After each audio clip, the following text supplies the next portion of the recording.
ചങ്ങമ്പുഴ പാർക്കിൽ നമ്മൾ അതിവൈകാരികമായ രംഗങ്ങളാണ് കണ്ടത്. അതുതന്നെയാണ് അദ്ദേഹത്തിൻ്റെ വസതിയിലും കാണാൻ കഴിയുന്നത്. ഇപ്പോൾ മതപരമായ ചടങ്ങുകൾക്കായി, കർമ്മങ്ങൾക്കായി ഇടപ്പള്ളിയിലെ വസതിയിലേക്ക് എത്തിച്ചിരിക്കുകയാണ് രാമചന്ദ്രൻ്റെ ഭൗതിക ദേഹം. അവിടേക്ക് ബന്ധുക്കളും സുഹൃത്തുക്കളുമെല്ലാം ആ വീട്ടിലേക്കും വന്നുകൊണ്ടിരിക്കുകയാണ്. അദ്ദേഹത്തിൻ്റെ ഭാര്യയെ സംബന്ധിച്ചിടത്തോളമൊക്കെ ആദ്യമൊന്നും അറിയിച്ചിരുന്നില്ല ഈ കാര്യങ്ങൾ. അവർ വളരെ വൈകിയാണ് ഈ മരണമടഞ്ഞ കാര്യം, തൻ്റെ ജീവിത പങ്കാളി നഷ്ടപ്പെട്ട വിവരം അറിയുന്നത്.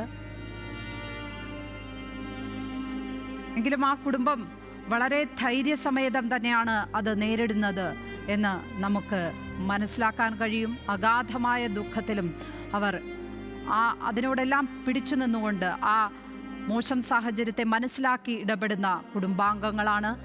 അത് ആ മകളുടെ പ്രവൃത്തിയിൽ നിന്ന് നമ്മൾ കണ്ടതാണ്. രണ്ടു മക്കളെയും ചേർത്ത് പിടിച്ചാണ് അവർ ആ ദുർഘടമായ പാത താണ്ടി ബൈസൺ വാലിയിൽ നിന്നും പഹൽഗാമിലേക്ക് എത്തുന്നത്.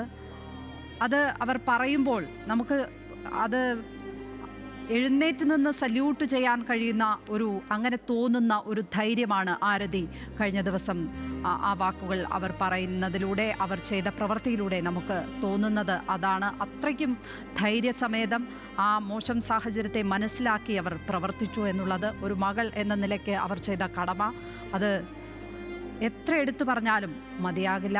ഇപ്പോൾ ആസിഫ് തുടരുന്നുണ്ട്. ആസിഫ്, അദ്ദേഹത്തിൻ്റെ ഭാര്യയൊന്നും തുടക്കത്തിൽ കാര്യങ്ങൾ അറിയിച്ചിരുന്നതേയില്ല. മകൾ ആരതിയാണ് കാര്യങ്ങളൊക്കെ അവിടെ ചെയ്തുകൊണ്ടിരുന്നത്, കോർഡിനേറ്റ് ചെയ്തിരുന്നത്, മനസ്സ് കൈവിടാതെ കാര്യങ്ങളെല്ലാം ധൈര്യപൂർവ്വം ചെയ്തത്. ഭാര്യ എപ്പോഴാണ് ഈ വിവരം അറിഞ്ഞത്? അവർ ഏത് തരത്തിലായിരുന്നു അതിനോട് പ്രതികരിച്ചതൊക്കെ ആസിഫ്?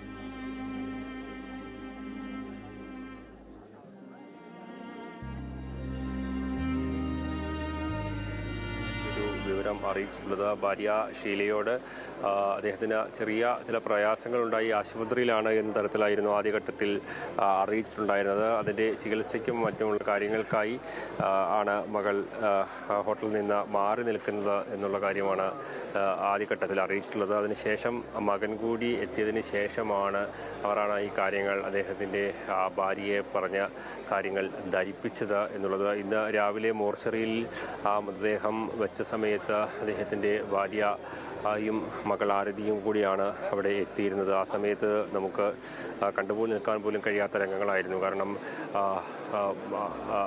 അവസാനം വളരെ സന്തോഷപൂർവ്വമായി അവരെ ഭാര്യയെ ഹോട്ടലിലാക്കി മടങ്ങിയ രാമചന്ദ്രൻ്റെ ചേതനയേറ്റ ശരീരമാണ് ഏറ്റവും ഒടുവിൽ ഇങ്ങനെ മോർച്ചറിയിൽ കാണാൻ കഴിഞ്ഞിട്ടുള്ളത് ഷീലയെ സംബന്ധിച്ചോളം.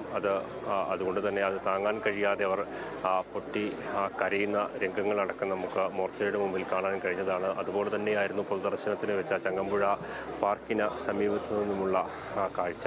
എന്തായാലും ആ കുടുംബം അതിൻ്റെ യാഥാർത്ഥ്യം മനസ്സിലാക്കി തന്നെ മുന്നോട്ട് പോവുകയാണ്.